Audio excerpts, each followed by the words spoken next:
Hi, எல்லாருக்கும் வணக்கம்.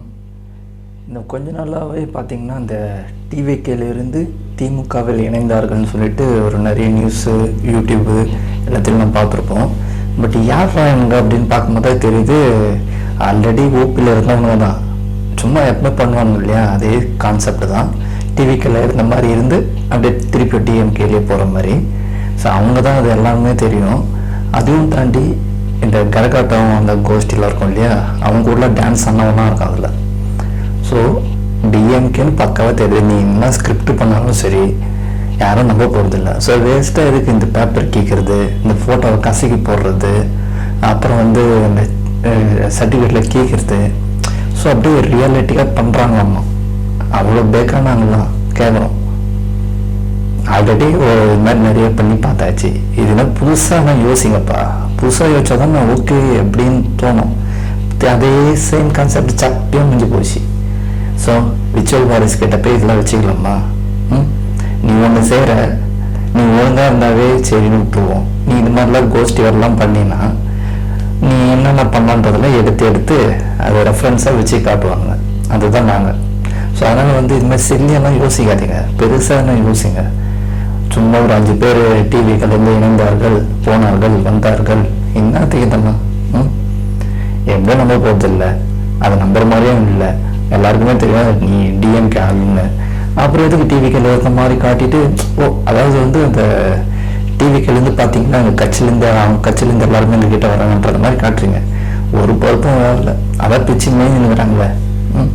So அதனால் புதுசாக என்ன யோசிங்க. புதுசாக யோசிச்சாதான், உங்களுக்கு க்ரியேட்டிவாக என்ன யோசிச்சாதான் மக்கள் ஓகே இது இருக்குமான்ற மாதிரி நிலைமைக்கு வருவாங்க. நீங்கள் பாட்டு குழைச்ச சாப்பாடு மாதிரி குழைச்சிருந்தீங்கன்னா வச்சுங்க, ஒன்றுமே பண்ண முடியாது.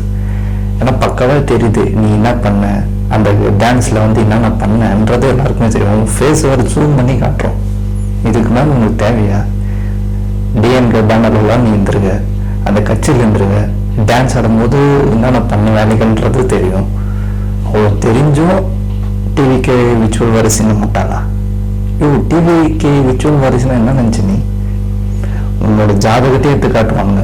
அதுதான் நீ சும்மா இந்த ஒரு வாரத்தில் சேர்ந்துட்டு அப்படியே அந்த டிஎம்கேக்கு போயிட்டு மாலை போடுறது என்ன, துண்டு போடுறது என்ன, அந்த ஃபோட்டோவை கசக்கி போடுறது என்ன. பாப்பா நல்ல ஸ்கிரிப்ட் தான், பட் ஆனால் இது பழைய ஸ்கிரிப்ட், இது எதுக்குமே யூஸ் ஆகாது. ஸோ அதனால் இந்த ஊபிகள்லாம் என்னன்னா க்ரியேட்டிவாக யோசிச்சிங்கன்னா ஒரு வேல்யூ இருக்கும். உங்களை பார்த்து யாருன்னா அதே மாதிரி பண்ணுவாங்க. நீங்கள் சும்மா சேர்த்து தேய்ச்சிருந்தீங்கன்னா ஒரு யூஸும் கிடையாது. ஸோ பயன்றது இருக்குது, அது வேறு விஷயம். பட் சில்லி இது மாதிரி விஜய் பேரை டேமேஜ் பண்ணலாம், அந்த டிவிக்கு கட்சியை டேமேஜ் பண்ணலாம்னு நினச்சிங்கன்னா ஒரு யூஸும் இல்லை. உங்கள் வேலையை நீங்கள் கரெக்டாக செஞ்சீங்கன்னாவே நீங்கள் நல்லா இம்ப்ரூவ் ஆகலாம். அதை விட்டுட்டு டிவிக்கேவே நீங்கள் டேமேஜ் பண்ணிங்கன்னா ஒரு யூஸுமே இல்லை. ஸோ அதனால் இனி வரப்போகிற நாட்களில் கொஞ்சம் ப்ராக்டிக்கலாக கொஞ்சம் நல்லா யோசிச்சிங்கன்னா உங்களுக்கு ஈஸியாக இருக்கும்.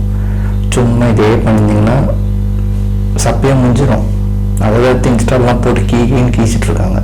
ஸோ இன்றைக்கி என்ன மைண்ட் செட்னா, விஜய் பேர் டேமேஜ் பண்ணணும், அது முடியல. கட்சியாச்சும் டேமேஜ் பண்ணணும்னு பார்த்தா அதுவும் முடியல. இவங்க என்ன பண்ணுறது? இவங்களை நம்மக்கிட்ட ஒரு ஐட்டிங் இது மாதிரி இல்லையே, ஆனால் விஜய் கிட்ட எல்லாமே ஐட்டிங்காகவே இருக்கு.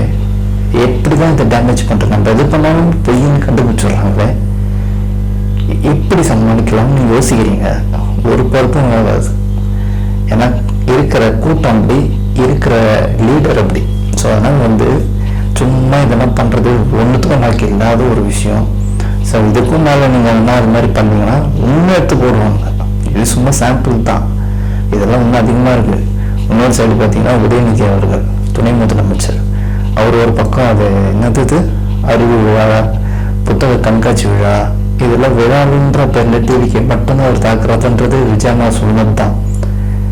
ஒரு ஃபங்க்ஷன் நடக்கும் போதும் அதுக்கான ப்ரூவ் பண்ணிகிட்டே தான் இருக்காங்கன்றது கரெக்டாக தான் சொல்கிறாரு. ஏன்னா எந்த ஃபங்க்ஷன் ஆச்சு விஜய் டாபிக் இல்லாமல் இருக்காது. விஜய்னு பேர் சொன்னால் தான் அவருக்கு ஒரு குஷி. விஜய்னு சொன்னால் கை தட்டுவாங்கல்ல, அவரை பற்றி பேசிட்டு கை தட்டுவாங்கல்ல. வேறு யாரை பற்றி பேசினாலும் அந்த கோஷம் வராது. விஜய்னு எதிரி கூட பிடிக்கும், அதுதான் விஜய். ஸோ அதனால் சும்மா இந்த பவல் விழா பண்ணுறது, அறிவியல் விழா பண்ணுறது, புத்தக விழா பண்ணுறது, அதெல்லாம் அதுக்கான வேலை என்னவோ அதை மட்டும் பேசினா ஓகே. தேவையில்லாமல் டிவிக்கு உள்ளேத்துன்னு ஸோ இது ஒரு நிகழ்ச்சியாக வச்சு டிவிக்கே தாக்குறீங்க, அவ்வளோதான். ஏன்னா டேரெக்டாக தாக்க முடியாதுன்னு எதனா ஒரு விழா வைக்கிறீங்க, அதில் வந்து டிவிக்கே போய் விஜயோ எடுத்துகிட்டு வரீங்க. அந்த அட்டை லைட்டாக வந்துடும், அறிவு இருக்கிறவன் அறிவு திருவிழா பண்ணுறான், இல்லாதவன் அறிவு இல்லாதவன்றத மாதிரி தான் கான்செப்ட். பட் அது யாருக்கு அறிவு இருக்கா இல்லைன்றது வந்து மக்களுக்கு தெரியும். 4 வருஷம் என்ன கீச்சிங்கன்றது மக்களுக்கு தெரியும், அதெல்லாம் பார்த்துட்டு தான் இருக்கும். 27 அன்னைக்கு அதுக்கான ரிசல்ட் உங்களுக்கு தெரியும். ஸோ அதனால் வந்து சும்மா டிவிக்கு எப்படி அழிக்கலாம், விஜய் எப்படி டவுன் பண்ணலாம்னா ஒன்றுத்துக்கும் யூஸ் இல்லை. ஸோ உங்கள் கட்சி எப்படி வளர்க்கணும், எப்படி எடுத்துகிட்டு போகணும், இருக்கிற 4 மாதத்துல எப்படியாச்சு நான் கொஞ்சம் காட்சி நல்ல பேர் வாங்கணும்னு நினச்சிங்கன்னா இவர் ஓகே.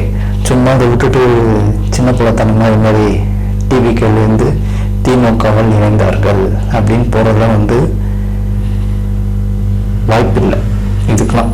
ஸோ அதனால் உங்கள் வேலையை நீங்கள் பாருங்கள், எங்கள் வேலையை நாங்கள் பார்க்குறோம். அதை விட்டுட்டு சும்மா இந்த சின்ன பிள்ளைத்தனமாக பண்ணாதீங்க. இது எல்லாருக்குமே தெரியும் இது பொய்ன்றது. தெரிஞ்சுமே ஏன் அது சில்லியாக மாற்றுறீங்க? உங்கள் காமெடியாகவே ஆகிட்டாங்க. ஸோ விஷுவல் வாரிஸ் கிட்டலாம் வந்து கிளியராக பண்ணுங்க. ஒரு விஷயம் பண்ணணும், ஐயோ விஷுவல் வாரிஸ் இருக்காங்க, அவங்களை தாண்டி தான் தளபதியாக தொட முடியும் அப்படின்னு நினைங்க. நீங்கள் பாட்டு எதை ஒன்று போட்டு பேப்பரை கீக்கிறது, துண்டை தீக்கு போடுறது, ஃபோட்டோ காசிக்கு போடுறது, இதோ நான் டிஎம்கே சென்டென்ஸ் சொல்கிறதெல்லாம் ஒரு யூஸும் இல்லை. இது மக்களுக்கும் தெரியும். தெரிஞ்சும் நீங்கள் இப்படி பண்ணுறீங்கன்னா உங்களுக்கு என்னத்த சொல்கிறதுன்னு தெரியல. சரி, இனி வரப்போகிற நாட்களில் இது எப்படி கொண்டு போகலாம் எப்படின்றத வந்து வெயிட் பண்ணி பார்க்கலாம். நல்லது நடக்கும், வெற்றி நிச்சயம். தேங்க்யூ.